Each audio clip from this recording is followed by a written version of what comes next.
Hi, and welcome to Bright Minds from Tickmill. I'm your host, Patrick Munnelly, and in this series, we're setting out to answer some of the most commonly asked questions around investment and trading through entertaining and insightful conversations with seasoned insiders. Artificial intelligence, or AI, has been hitting the headlines in recent years thanks to its disruptive effect on a wide range of industries, and that disruption has been felt particularly keenly in the world of investment and finance. Although data analysis has always played a part in trading and investment, in recent years advances in AI have revolutionized the way financial institutions and investors process data and make investment decisions. With the help of machine learning algorithms, AI is able to process vast amounts of financial data at lightning speed and identify patterns that may have been missed by human analysts. According to a recent report by Markets and Markets, the global market size for AI in the financial industry in terms of revenue is projected to grow from $86.9 billion in 2022 at a compound annual growth rate of 36.2% until 2027 to a projected value of around $407 billion. This rapid growth is driven by increasing demand for advanced analytics, rising adoption of cloud-based services, and the growing need for a real-time fraud detection and prevention. In addition, a survey by Deloitte found that 50% of financial institutions have already implemented AI in some form, and 79% plan to increase their AI investment in the next 3 years. However, the use of AI in finance is not without its challenges and potential risks, such as data privacy concerns, algorithmic bias, and regulatory compliance issues. In this episode, we'll be speaking to Chariton Christou. Chariton is Head of Quantitative Research at Tickmill and has extensive experience of working in both the public and private sectors. Chariton works at the cutting edge of data science, and thanks to his role at Tickmill, is perfectly positioned to talk to us about the challenges and opportunities that AI presents to our industry. Chariton, thanks for joining us today. Could you kick things off by telling us a little more about your career so far and your interest in data science and AI? My career with data science goes back when I was doing my PhD in computational fluid dynamics. And when I was doing my postdoc on the Rosetta mission of the European Space Agency, the task there was to actually analyze data from the Rosetta mission and try to find patterns and understand what are the rocks on the comet that we were studying. We were running thousands and thousands of simulations and trying to understand the rocks. And through that, it was actually the beginning of myself into the data science field. After that, I spent another 1 year studying data science and actually machine learning, but actually on the finance sector, which I always had an interest. These came actually quite natural to be a quant, especially in Tickmill, trying to find patterns in different types of area in the FX market and broadly in the financial sector. Interesting. So can you tell us what are the main ways in which AI is currently being used in investment and trading? There are definitely various ways that AI and machine learning is being used. If we go back in 1960s, actually when Renaissance Technologies and major hedge funds, they were studying and trying to find patterns in the financial market. They were trying to find out what drives in some patterns. We have seen throughout the decades that data science has seen an enormous amount of attraction from the investment community. In our days, what we have seen is that there are various types of data. For example, there are people looking how many people they have visited a particular store today, how this could actually impact the price of an asset tomorrow, in the next hour, in the next maybe quarter. We have seen that there are data that they track vessels in the sea that they carry oil.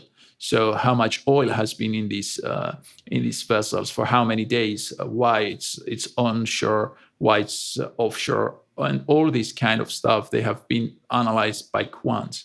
We have seen credit card transactions, meaning that there are people trying to find out if the spending of consumers can drive the market. Also, we have seen how many coffees, for example, a community is taking every day, and how we can find pattern in it, not only for a particular asset or for coffee company, but for an economy. If we see that there is a decrease in the coffee consumption of a community, might mean something for the broader economy. So that's more or less where we see the last few years the new trends. But we have also seen the more traditional one, which is how positive or how negative is an earning call for a company, and how this can affect its pricing for over few quarters ahead, and how this is been affected. We have also seen very, very recently face recognition, where by the some face recognition algorithms, the quants trying to find patterns between the face of someone in the banking sector, where they announce the interest rate decision is going to affect the market. That's more or less, if we want to cover the whole broad, that's more or less what we have seen the last few years. Sure. So, I mean, with that type of progress, I mean, it's staggering to think that facial recognition is studying central bank speakers as they announce interest rates. I guess with that level of progress, we've seen recently influential tech figures calling for a halt to AI research so that safeguards can actually be put in place. What are some of the main challenges, do you think, or risks associated with using AI in investment and finance? And how do you think these will be addressed? There are various risks, to be honest. However, the major risk that comes, and what we have seen actually from the banking sector, but also from private sector that we have seen the last few years, is when data scientists, quants, they take a model that is out of the shelf, and in principle, they do not fully understand what's behind it, so they don't understand what's under the hook. So we have seen that this could actually cost millions and millions of losses. So that's the one that we have seen to be causing major problems in the sector. We have seen companies going bankrupt because of this, and especially in the real estate sector, because of this. So we strongly believe that if a researcher or if a data scientist understands and what's behind a model, what we call a machine learning model, that's quite crucial.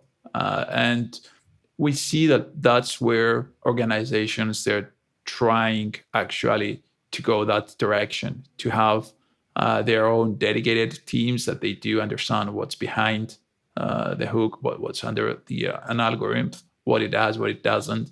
And that's, we think, what should be done, at least at the first stage. And so what kind of AI-based tools are being used at Tickmill, and what benefits do you think they will have as the technology progresses for retail traders? So in Tickmill, we have a huge amount of data that we do actually handle.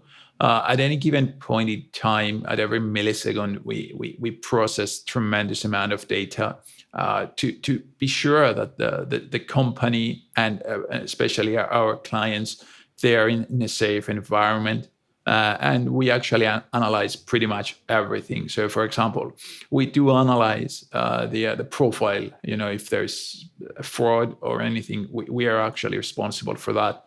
However, if we take it from the retail client's perspective, what we are trying to do, and we're in a certain extent we have achieved that, is that we act in their favor, meaning that we are actually next to them. And what we do is that we analyzing the pricing and in real time. And what we do is that we try at every single millisecond to provide them with the best price, that they will not feel tomorrow or in 1 week or today that the prices are not good. We try to do the best that there is available in the market without any unmeaning changes in the market.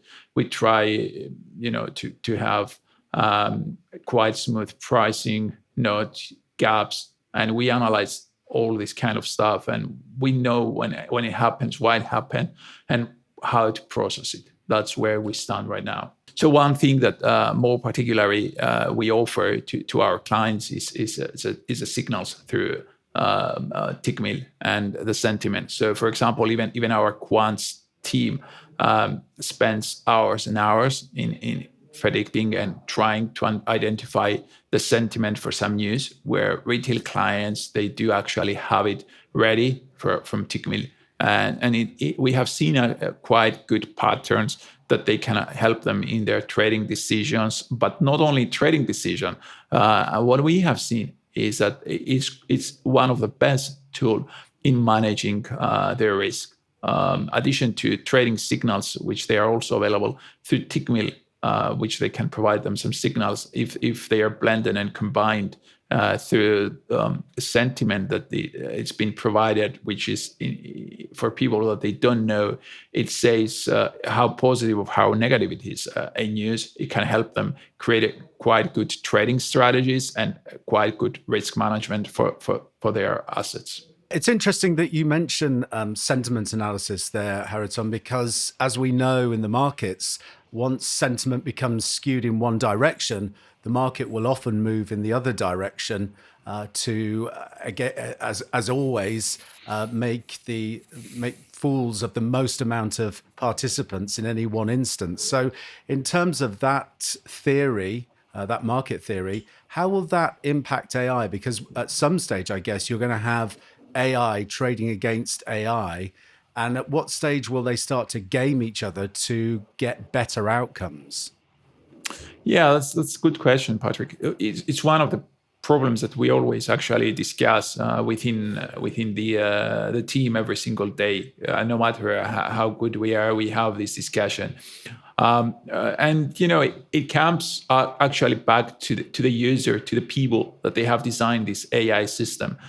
Even though we see that in a periods where skewed sentiment it drives certain decisions of AI systems, we have seen other AI systems and machine learning systems work quite differently, and the reason behind that is a human element. So because people design systems differently, they have different mindset, they have actually different holding periods, different horizons.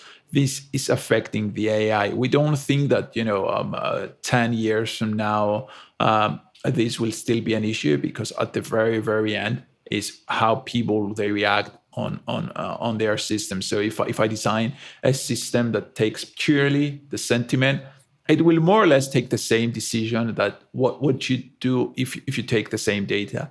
However, if I start transforming the data, meaning that, okay, if instead of watching the sentiment, what if I take the rate of change of the sentiment, how this will react, and more or less it's going to be quite differently. So with this level of sophistication, I guess, how accessible are these tools to people who may not have previously had much experience with technology? And can something as intuitive, I guess, as ChatGPT be used to help with trading decisions? Yeah, definitely. I mean, we see that, that's how the world is progressing. So we think tools like ChatGPT, they will not create you a trading strategy, but they will be actually to give you a hand when you will need it as a trader, as a discretionary trader, where you think that you want to switch to a more systematic one. We think that the world is going to this direction, where traders would go from discretionary ideas to try to systematize them and help themselves. We don't think that it's going to be needed too much time in terms of training and learning all this technology stuff. In our days, all these kind of things are quite easily be understood, and actually work few hours per day to learn some coding skills. With the help of all these tools like ChatGPT, where they will actually be next to you. So, for example, if tomorrow you're writing a code about an idea that you had, but for XYZ reasons it does not work, instead of going, in Google and trying to search why this doesn't work, you just copy paste it to one tool like ChatGPT. And what it does, actually, we expect that it will correct your mistake, and it will be next to you to provide an optimum solution for your trading ideas. So that's where we think the world is going. Right, that's interesting, because that I guess that symbiosis between the human and the algorithm, or the AI, it brings to mind, it's been shown that human chess players working with machine learning algorithms can consistently beat an unaccompanied algorithm. Do you see some version of this type of partnership as a way forward for AI and investors, human discretionary traders in the financial sector? Yeah, that's where we see the world's going, actually, where we see the next step to be humans along with AI and machine learning to work together to find patterns and understand. We don't have to forget that AI is not always like a black box. There are various ways where you can understand a prediction that the model does. So if, for example, a model says that there is a fraud in this element, then you as a developer, more or less why this decision was made, actually, and you will be able to go in more deep and understand, okay, why this decision was made. Was it correct? Was not correct? Even from a report from Bank of England, they were actually discussing about fraud detection with machine learning, with explainable, actually, machine learning. That's the thing that we believe is the next step, where you have explainable machine learning, where you understand their prediction, and you have this human element blended in that. So that's the thing that we believe the world will go. Interesting. And talking about progress, I mean, obviously, with the rate of change that we're experiencing at the moment, I guess to even be thinking about 5 or 10 years out seems like an incredibly long period of time from the perspective of machine learning. But what do you see as the most promising applications of AI for investors in the financial arena? There are various, depending on the profile of the investors. So, for example, we have seen investors interested in some low volatility returns, and some investors interested in high volatility returns. We have seen people interested in some particular asset class, for example, FX or stocks. That's we have to categorize them based on their profile. But even in that, we see and we believe that the financial sector and the investors will go into more actually systematic way of investing.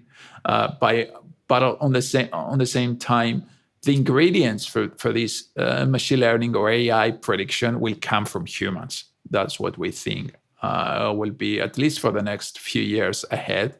I would say 3 to 4 years ahead. We believe that the human element is needed to take meaningful decisions for the AI, but the AI is actually responsible to pick some patterns within the data set, and it should actually, in a certain extent, differentiate itself from the noise, which we all know financial market have a lot of noise. Yeah, that age-old difference between signal and noise still exists even in this modern era. Chariton, thank you so much for your time today and for joining us. Is there anywhere listeners can go to follow your work online? Yeah, we do have. They can follow on LinkedIn and Twitter, and where we always post interesting things about finance, machine learning, and also about Tickmill, and what we are trying to do at Tickmill to revolutionary the way that financial markets work, especially in the retail space, where we try to stand by the traders and help them achieve their goals. Superb. Thanks again for your time, Chariton. Thank you, Patrick.